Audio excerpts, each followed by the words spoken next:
Welcome everyone, एक बार फिर से आपका स्वागत है। तो आज जो है हम करने वाले हैं क्लास 8 के मैथमेटिक्स 2.2 एक्सरसाइज हम नई स्टार्ट करने वाले हैं। आखिरी क्लास में जो है हमने 2.1 पूरी कंप्लीट कर ली थी। अगर आपने लास्ट वीडियो देखा हो तो चलिए शुरू करते हैं।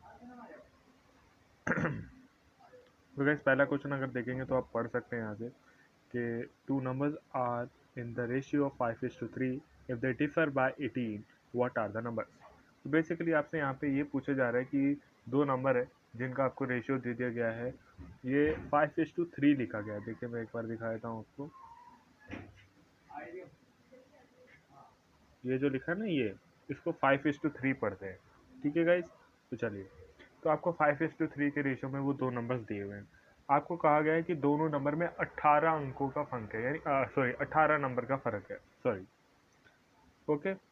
18 नंबर का डिफरेंस है, यानी डिफरेंस जब भी आ जाएगा या डिफर आ जाएगा, डिफरेंस या डिफर वर्ड का जब भी इस्तेमाल करते हैं तो हमें माइनस लगाना होता है कोई आंसर निकालते वक्त। ठीक है, तो आपको ये याद रखना होगा कि जब भी डिफर या डिफरेंस नाम का वर्ड आ जाए तो आपको माइनस करना है, ये आपको याद रखना है।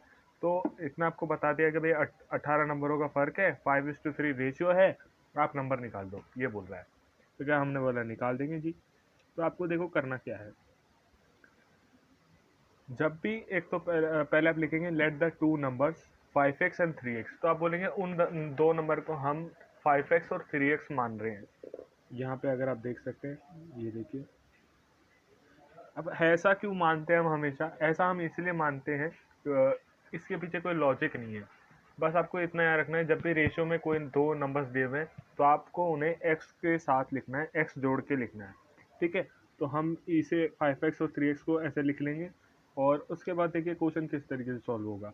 हमने आपको पहले बोल दिया था कि भाई माइनस का आपको इस्तेमाल करना होगा, तो दोनों नंबर के बीच में आप जो है एक माइनस जो है लगा देंगे, यहाँ पे देख सकते हैं। ठीक है, 5x minus 3x equals to 18, यानी इनका डिफरेंस कितना बताया था आपको 18। तो आप इक्वल्स टू में कितना लिख देंगे 18। ठीक है गाइस, इतना इजी है। ओके, आगे देखते हैं। आगे क्या, 5x में से अगर 3x माइनस करोगे तो बचा कितना 2x, इक्वल्स टू में कितना है 18। आपको क्या करना है, दोनों ही जगह डिवाइड कर देना है, उसके बाद 2 से। यहाँ पे देखेंगे दोनों जगह आप 2 से डिवाइड कर देंगे ताकि 2 खत्म हो जाए और वैल्यू जो है x की निकल आए। ठीक है, तो 2 से 2 कट जाएगा तो बचा क्या x, और दूसरी तरफ 18 जब डिवाइड हो जाएगा 2 से तो वो आंसर क्या आएगा 9। तो ये क्वेश्चन इजी था और सॉल्व हो गया। ठीक है गाइस, आई होप कि आपको समझ में आया। आपको अगर समझ में आ जाते हैं मेरे क्वेश्चन तो प्लीज़ लाइक कीजिएगा, मुझे एक इशारा हो जाता है कि भाई बच्चों को समझ में आ रहा है। ठीक है गाइस, तो चलिए आगे चलते हैं। अगला क्वेश्चन थोड़ा सा अलग है, पहले शायद आपने ना किए हुए ऐसे क्वेश्चन।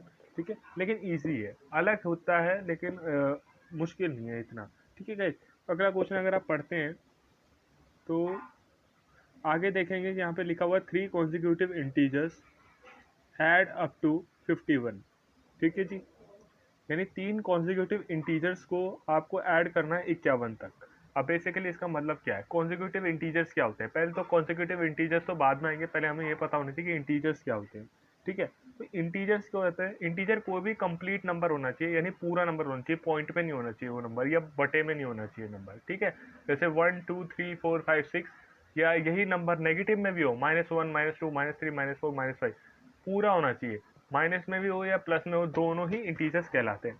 उसी तरीके से क्या है, आपको 3 कॉन्जिक्यूटिव इंटीजर लेने, कॉन्जिक्यूटिव यानी बढ़ते क्रम में लेने हैं, जिनके अंदर पहले पहले क्रम में कुछ भी ऐड नहीं होगा, दूसरे में 1 ऐड हो जाएगा, दूसरे में 2 ऐड हो जाएगा, इसी तरीके से 3 4 5 ऐसे ऐड करते चलेंगे। लेकिन हमें क्या चाहिए था 3। तो आप बेसिकली देखिए किस तरीके से छाटेंगे वही कॉन्जिक्यूटिव इंटीजर क्या है। तो पहले लिख लेंगे लेट द कॉन्जिक्यूटिव इंटीजर। ठीक है जी, जो लाइन लिखी हुई है। ठीक है, उसके बाद आपको क्या देखना है, उसके बाद आपको देखना है कि भाई साहब ये जो नीचे दिए हुए ना मैंने x, फिर कॉमा लगाया x+1, फिर कॉमा लगाया x+2। तो पहला इंटीजर क्या हुआ x, हमेशा x से स्टार्ट होते हैं कॉन्जिक्यूटिव इंटीजर, याद रखना है। अब आपको नॉर्मल पूछे हुए इसलिए बोल रहा हूँ क्योंकि अगले क्वेश्चन में आपको अलग तरह के कॉन्जिक्यूटिव इंटीजर्स भी दिखेंगे।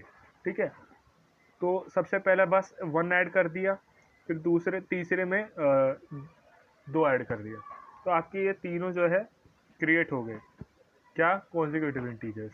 ठीक है, फिर कुछ नहीं करना, ये बन गए। फिर इन तीनों को सिंपली ऐड कर दो 51 तक, क्योंकि आपको ऊपर 51 बोला था कि इन तीनों का टोटल क्या है 51, तो हम आगे 51 लिख लेंगे यानी 51 लिख लेंगे। ठीक है, इन तीनों को टोटल में डालोगे तो एक एक्स दूसरा एक्स, देखो मैं यहाँ दिखा देता हूँ अगर कंफ्यूजन हो रही हो तो, पहला एक्स ये रहा, दूसरा एक्स ये रहा, तीसरा एक्स ये रहा, तो कितना हो जाएगा ये एंड में आके 3x। ओके, जबकि 1 और 2 कितना हो जाएगा 3। ओके, इक्वल्स टू में 51 डाल दिया। अब क्या करेंगे, इधर से 3 खत्म करने की कोशिश करेंगे, तो +3 दे रखा है तो हम दोनों जगह क्या कर देंगे -3 तो उससे क्या होगा प्लस का 3 और माइनस का 3 कट जाएगा। 51 में से 3 माइनस करोगे तो आंसर कितना आता है 48। ठीक है, फिर इसको आप सिंपली सॉल्व कर लीजिएगा, आपका आंसर कितना आ जाएगा यहाँ पे मैं आपको दिखा देता हूँ। इसको सॉल्व करोगे तो आंसर ये आ जाएगा, यानी बेसिकली x की वैल्यू आपको कितनी मिल जाएगी, x की वैल्यू आपको मिल जाएगी, x की वैल्यू 16 मिल जाएगी। ठीक है गाइस, आई होप कि आपको समझ में आ गया होगा। तो चलिए अगले क्वेश्चन पे चलते हैं।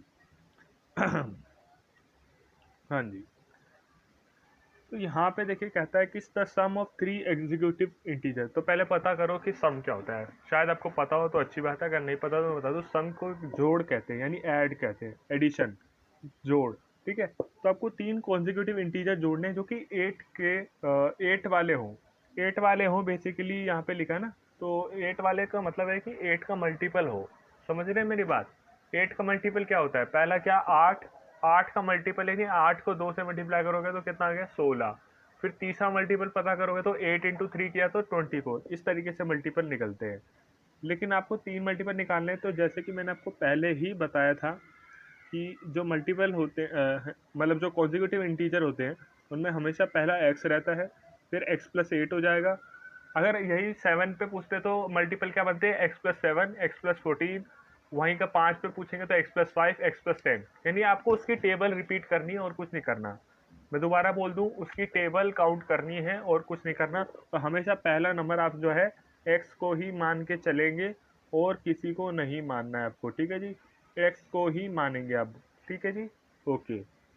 3 चाहिए थे, एक्स एक काउंट हो गया, एक्स प्लस दूसरा काउंट हो गया एक्स प्लस 16, तीसरा काउंट हो गया एक्स एक, एक्स प्लस 8 दूसरा, एक्स प्लस 16 तीसरा। ठीक है, इक्वल्स टू में 888 कर देंगे क्योंकि इनका टोटल हमें 888 बताया हुआ है। अब 3x को अगर ऐड करोगे तो 3x हो जाएगा। पहला x दो 3x को अगर करते हैं तो मतलब 3 अगर अलग अलग x को ऐड करोगे तो 3x आ जाएगा। 8 और 16 का टोटल कितना होता है 24। फिर आप 24 को ख़त्म करने की कोशिश करोगे। 24 को ख़त्म करने के लिए क्या करोगे, प्लस में 24 दिया हुआ है तो आप -24 दोनों तरफ कर दोगे। ठीक है, -24 कर दिया, गुड, वेरी गुड।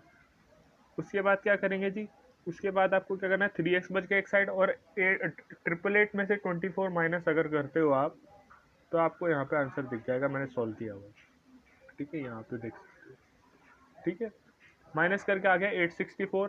फिर आपको x की वैल्यू निकालनी है, तो आप क्या करोगे, 3 को ख़त्म करने की कोशिश करोगे, यहाँ से काट दिया तो 1 आ जाता है। ठीक है, और वहीं पे अगर यहाँ पे भी दूसरी तरफ भी 3 से काटोगे तो आपका ये आ जाएगा 264।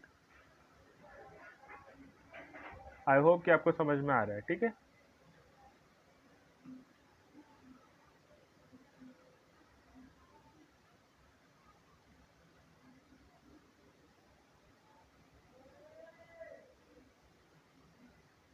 एक सेकेंड, एक सेकेंड।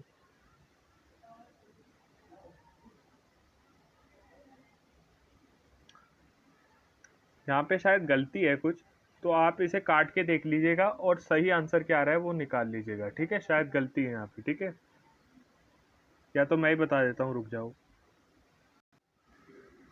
हाँ जी, तो मैंने आंसर निकाल लिया है। इसका आंसर ये नहीं है जो मैंने ऊपर लिख रखा है, ये वाला नहीं है। देखो मैं मार्क कर देता हूँ यहाँ पे, ये जो है इसका आंसर नहीं है, सही आंसर नीचे वाला है। ठीक है, तो आपको ध्यान रखना है, ऊपर वाला आंसर गलत लिखा हुआ है तो आपको उसको नहीं मानना है। ठीक है, अगला क्वेश्चन। ये क्वेश्चन थोड़ा ध्यान से सुनना क्योंकि थोड़ा सा समझने वाला क्वेश्चन है, जब क्वेश्चन पूरा कर पाओगे। ठीक है जी, ओके। तो गाइस पहले कहता था एजिज यानी उम्र ऑफ राम एंड श्याम, जो राम और श्याम है उनकी उम्र आपको बताई हुई है कि उम्र आपको रेशियो में बताइए 5:7। ठीक है जी, तो जब भी हम रेशियो में करते हैं तो क्वेश्चन मैंने आपको बताया था कि उनके साथ में एक्स लगा लेना चाहिए, जैसे कि मैंने नीचे किए आए। ठीक है, तो ये तो हो गया, ठीक है। आगे और भी समझना है, लेकिन कहता है ये तो उम्र है उनकी 5:7, लेकिन इसके अंदर 4 साल बाद अगर आप इसके अंदर 4 साल ऐड कर दें यानी, और उसके बाद इनकी उम्र का टोटल निकालें, इन दोनों की उम्र का जोड़ निकालें, जैसे अगर एक 15 साल का और एक 30 साल का, तो इनका टोटल कितना हो गया 45। तो उस तरीके से मैं बता नहीं रहा हूँ, ये सिर्फ एग्जाम्पल दे रहा था। ठीक है, उसी तरीके से अगर इन दोनों की उम्र का टोटल निकालोगे 4 साल बाद, तो इनकी उम्र क्या होगी ये निकालना है। तो पहले कुछ नहीं, आप टेंशन मत लो। पहले उम्र आपको क्या मालूम है अभी, 5x और 7x, 5x और 7x मालूम है ना, कोई बात नहीं, ये लिख ली। उसके बाद 4 साल बाद की निकालनी है, तो दोनों की उम्र में 4 ऐड कर दें, कोई दिक्कत तो नहीं है आपको। 4 ऐड कर देंगे और दूसरी तरफ भी 4 ऐड कर देंगे। ठीक है, तो इनकी उम्र का आपको टोटल दिया हुआ है, ऊपर देख सकते हो आप, इनकी उम्र का टोटल आपको दिया हुआ है ये 56। ठीक है जी, तो अगर 56 दे रखा है तो इनके आगे क्या लिख दोगे, इक्वल्स टू में 56। ठीक है, अब यहाँ पे देखो एक काम, 5x को और 7x को ऐड करोगे तो कितना आ जाएगा 12x, जबकि 4 और 4 को ऐड करोगे तो कितना आ जाएगा 8। 56 जो था वो सेम का सेम उतारोगे आप, देखो मैं यहाँ दिखा देता हूँ, 1 सेकेंड। इन दोनों का जोड़ किया तो आ गया ये, यानी 12x, जबकि 4 और 4 को ऐड करा तो क्या आ गया 8x। ठीक है, 4 और 4 तो 8 ही होता है, और 56 सेम उतार गया। आई होप कि आपको मेरे ये डायग्राम के साथ समझ में आया होगा। ठीक है जी, तो आगे देखते हैं। आप फिर पहले 8 खत्म कर लेना, 8 प्लस का है तो आप -8 दोनों तरफ कर देना, जैसे कि यहाँ पे किया गया है, -8 -8। तो 8 तो खत्म हो जाएगा, फिर वहाँ एक साइड पे 12x बचा, और 56 में से 8 माइनस करोगे तो 48 बचता है। ठीक है, फिर आप 12 को ख़त्म कर लेना ताकि आप x की वैल्यू निकाल पाओ। ठीक है, जैसे कि यहाँ पे किया है, तो 12 से 12 ख़त्म तो 1 आ गया, और 12 को 48 से काटोगे तो 4 आता है। ठीक है जी, तो आंसर क्या बन गया 4। ठीक है जी, तो गाइज आज के लिए इतने ही क्वेश्चन हैं। अगर आपको इनमें से कुछ भी समझ में नहीं आता, प्लीज़ कमेंट सेक्शन में बताइए। व्हाट्सअप नंबर आपके पास है, व्हाट्सअप नंबर पे कांटेक्ट कीजिए। वैसे तो समझ में आ जाना चाहिए अगर, और इनको रिपीट करना मत भूलिएगा, नहीं तो आप ये क्वेश्चन भूल जाएंगे। ठीक है, तो इसकी पीडीएफ मैं आपको सेंड कर दूंगा ताकि आपको क्वेश्चन उतारने ना पड़े। ठीक है जी, तो आपको इन्हें रिपीट ज़रूर करके देखना है। नेक्स्ट, और एक और बात कहनी है कि अब से जो लेक्चर जो आएंगे वो MWF को आएंगे, यानी बेसिकली मंडे को, वेडनेसडे को और फिर फ्राइडे को। ठीक है गाइज, तो अभी के लिए इतना ही, मैं मिलूंगा आपसे अगले वीडियो में। Bye bye.